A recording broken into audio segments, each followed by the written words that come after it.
after completion of your graduation you can apply for as a M cadet scheme। ठीक है, ठीक है। उसमें क्या होता है, आप डिग्री के बाद आप अप्लाई करते हैं, शॉर्ट कोर्सेज होती है जिसकी बेस पे आप एज ए कैप्टन। ठीक है, ये तो अब हमें कैटेगरी समझ आ गई कि 5 कैटेगरीज हो गई। एक मेडिकल कैडेट्स हो गए, उसके बाद जो शोधाबाजी के बच्चे हैं 15 हो गए, फिर इसके बाद जो as a national selected cadets हो गए, नाम फॉरन हो गए। अच्छा, आप ये बताएं, जो मेडिकल कैडेट्स हैं वो तो आर्मी में जाएंगे, जो बाकी स्टूडेंट्स एएमसी में पढ़ रहे होते हैं, अगर उनको आर्मी ज्वाइन करनी है आगे जाकर ग्रेजुएशन के बाद, तो वो क्या करेंगे? बेसिकली अगर आप अगर फीमेल हैं तो आपको ग्रेजुएशन का वेट करना पड़ेगा। ठीक है, ग्रेजुएशन के बाद ही आप पाकिस्तान आर्मी को सर्व कर सकते हैं, आपको इंडक्ट होना पड़ेगा। ठीक है, अगर आप मेल कैडेट्स में आते हैं तो आपके लिए थर्ड ईयर में इंडक्शन पॉलिसी रखी गई है। ठीक है, बाकी जो सिविल मेडिकल कॉलेज हैं या CMH हैं, उनके जो स्टूडेंट्स हैं वो सिलेक्ट हो सकते हैं, लेकिन उनकी जो सिलेक्शन होती है वो कन्वर्जन उसको बेसिकली कहा जाता होता है, conversion from non medical cadets to medical cadets. ठीक है, उसके लिए आपको जो AMC के स्टूडेंट्स हैं वो आप थर्ड ईयर में अप्लाई कर सकते हैं, जो बाकी कॉलेज के स्टूडेंट्स हैं वो फोर्थ ईयर में इसमें अप्लाई करेंगे। ठीक है, और इसकी चूँकि स्पेसिफिक सीट्स होती हैं जितनी आर्मी को रिक्वायर होती हैं, तो उसी हिसाब से स्टूडेंट्स सेलेक्ट करते हैं। नहीं, ये सिर्फ एएमसी के बच्चे थर्ड ईयर में कर सकते हैं या सीएमएच के सारे? AMC के ही स्टूडेंट्स जो है ना वही सिर्फ थर्ड ईयर में अप्लाई कर सकते हैं, बाकी सीएमएच के मतलब वो भी फोर्थ ईयर में करेंगे? फोर्थ ईयर में कर सकते हैं वो। आपको AMC में होने का ये भी बेनिफिट है कि आप थर्ड ईयर में तो कन्वर्ट हो सकते हैं, दूसरा ये कि अगर आप पाकिस्तान आर्मी को ज्वाइन करना चाहते हैं तो आपके लिए कदर आसान होता है। क्यों, आप पाकिस्तान आर्मी में 3 साल से एज ए स्टूडेंट बेशक कैडेटशिप में भी हैं तो आप पाकिस्तान आर्मी के रूल्स को फॉलो कर रहे हैं। ठीक है, तो आपको वो प्रेफर इस वजह से प्रेफर करते हैं कि ये हमारे पास चूँकि 3 साल से वर्क कर रहे हैं तो इन पे हमें ज़्यादा मेहनत नहीं करनी पड़ती। हाँ, वो मतलब आपको डिसिप्लिन कर चुके होते हैं। अच्छा, ये जो फिर आपका टेस्ट देना पड़ता है, एक तो रिटन टेस्ट होगा, फिर मेडिकल भी होता है, इंटरव्यू वगैरह भी होता है? जी, सब कुछ होता है, जैसे एमकैट स्कीम के होते हैं ना मेडिकल कैड स्कीम, वही सारा फॉलो करके किया जाता है। अच्छा, अगर जो बच्चा हो जाए उसमें सिलेक्ट, तो क्या फिर उसको जो फी उसने पे की होती है वो उसे वापस करते हैं या आगे उससे कोई बॉन्ड छोटी वगैरह लिखवाते हैं? क्या इसका आगे प्रोसीजर फर्दर क्या होता है? आपका प्रोसीजर फर्दर ये होता है कि आप थर्ड ईयर के बाद अगर इंडक्ट हो रहे हैं तो आपको नंबर 1 तो आपकी फ़ी जो पहले आप पे कर रहे थे वो आपकी ख़त्म हो। ठीक है, अच्छा, आपको आप अगर AMC में स्टूडेंट्स हैं तो आपको पूरी पे मिलना शुरू हो जाएगी।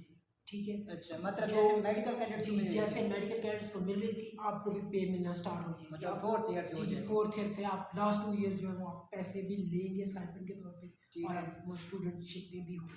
ठीक है, जो बाकी कॉलेजेस के स्टूडेंट्स हैं उनके लिए ये होता है, उनको उनकी पे दी जाती है, लेकिन उनका ये है कि वो अपनी जो कॉलेज फ़ी जो जहाँ पर स्टूडेंट पढ़ रहे हैं वो अपनी फ़ी खुद पे करते हैं। ठीक है, और उनको उनकी डिग्री के बाद जब वो पाकिस्तान आर्मी को सर्व करने के लिए आएंगे ना, तो जितने साल पहले उन्होंने सिलेक्शन करवाई थी मेडिकल कैडेट के तौर पर, फोर्थ ईयर में हुए, फाइनल ईयर में हुए, ठीक है, जब भी हुए उन ईयर्स की वो उनको per year 218K per year, 2,18,000 रुपये पाकिस्तान आर्मी उसको पर ईयर उसका रिटर्न करती है, जो वो किसी और कॉलेज में पढ़ते। मतलब अगर किसी और कॉलेज में पढ़े हैं तो वो जिस ईयर सेलेक्ट हुए हैं सिर्फ उसी ईयर वो देते हैं 2,18,000, या वो सारी ग्रेजुएशन की है? सारी ग्रेजुएशन के लिए देते हैं जब अपने कन्वर्जन करवाई, मतलब फोर्थ ईयर में। हाँ, फोर्थ ईयर में कराए तो फोर्थ ईयर का मिलेगा, फाइनल ईयर का भी।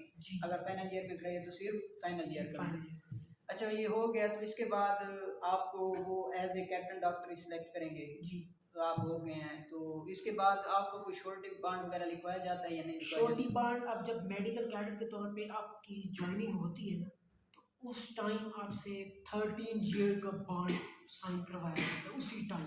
ठीक है, तो मतलब कि आप मेडिकल कैडेट्स के तौर पे आने के बाद आपने 5 ईयर आपका ग्रेजुएशन का ये पीरियड होता है, 8 जो साल है ना नेक्स्ट, वो आपकी श्योरिटी बॉन्ड जो आपने पहले साइन किया होता है ना उसमें आप मतलब बॉन्डेड होते हैं पाकिस्तान आर्मी। ठीक है, मतलब जो मेडिकल कैडेट्स आते हैं तो वो उनके जो 13 साल का श्योरिटी बॉन्ड होता है उसमें ग्रेजुएशन के 5 ईयर शामिल होते हैं, तो उसके बाद मतलब वो 8 साल आर्मी को सर्व करेंगे। अगर वो छोड़ के जाना चाहते हैं तो चले जाएं? आप छोड़ के जा सकते हैं अगर आपने स्पेशलाइजेशन नहीं की।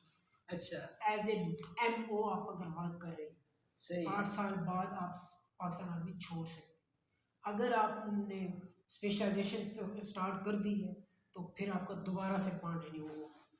अच्छा ठीक है, तो मेडिकल, ये मेडिकल कैडेट्स के लिए जी मतलब। Medical cadets. अच्छा, जो फर्ज करें जो नाम्स वाला है या पीसी कैडेट्स आए हैं या कोई सिविलियन गया है या कोई सीएमएस से गया है, जी। तो वो सिलेक्ट हो गया 4th ईयर या फाइनल ईयर में, तो जी। उससे कितने ईयर का बॉन्ड फिर उसका होता है? 8 ईयर का बॉन्ड जैसे नॉर्मली होता है। अगर आप कैडेटशिप में हैं तो ठीक है। ग्रेजुएशन के बाद आपने 8-7 साल कर दिए। अच्छा अगर आप ग्रेजुएशन के बाद सिलेक्शन करवाते हैं, मतलब कि उसको इंडक्शन कहते हैं, ठीक है, ठीक है। आप अगर इंडक्ट होते हैं डिग्री के बाद, तो तब आपका पहला जो बॉन्ड होता है वो 6 साल का होता है। ठीक है। ठीक है, और उस 6 साल के बॉन्ड में आपको हार्ड एरिया भी लेना है 3 साल का। ठीक है, हाउस जॉब के साथ 3 साल आपने वो भी सर्व करने हैं हार्ड एरिया। इसके बाद 3 साल आपको किसी भी स्टेशन पर वो भेज सकते हैं। अगर 6 साल बाद आप कंटिन्यू करना चाहेंगे तो तब ये होगा कि आपको दोबारा से आपका बॉन्ड रिन्यू होगा और आपको स्पेशलाइजेशन अगर मिलेगी तो स्पेशलाइजेशन के जैसे ही आप सिलेक्शन के लिए उसमें आ जाएंगे तो उसके बाद आपको दोबारा से बॉन्ड रिन्यू करवाना पड़ेगा। अच्छा, मतलब अगर आप स्पेशलाइजेशन करते हैं आर्मी में जाके तो फिर आपका बॉन्ड रिन्यू जी होगा। रिन्यू होता है और आपको फर्दर 8 ईयर या 8 या 13 ईयर आपको फिर से वो नेक्स्ट जो पार्ट ऑफ योर लाइफ है ना वो अपने पास स्टार्ट करना। ठीक है, जैसे कि नाज़रीन आपने देखा कि डॉक्टर उमर फ़ारूक ने हमें डिटेल्स के साथ बताया कि एएमसी में किस तरह सेलेक्ट हो जाता है, कितनी किस्म के स्टूडेंट्स आते हैं, वो कौन कौन से टेस्ट देकर आते हैं। और इन्होंने ये भी बताया कि अगर आप ग्रेजुएशन के बाद या अंडर ग्रेजुएशन आर्मी ज्वाइन करना चाहते हैं तो उसका क्या तरीका होगा। और छोटी बॉन्ड अगर आपने आर्मी में आना है ग्रेजुएशन के बाद तो छोटी बॉन्ड कितने ईयर्स का होगा, अगर एफसीपीएस करनी है स्पेशलाइजेशन करनी है तो उसके बाद भी छोटी बॉन्ड रिन्यू होगा। उम्मीद है कि आपको समझ आ गई होगी। अगर आपका कोई सवाल हो तो आप कमेंट सेक्शन में पूछ सकते हैं। अल्लाह हाफिज़।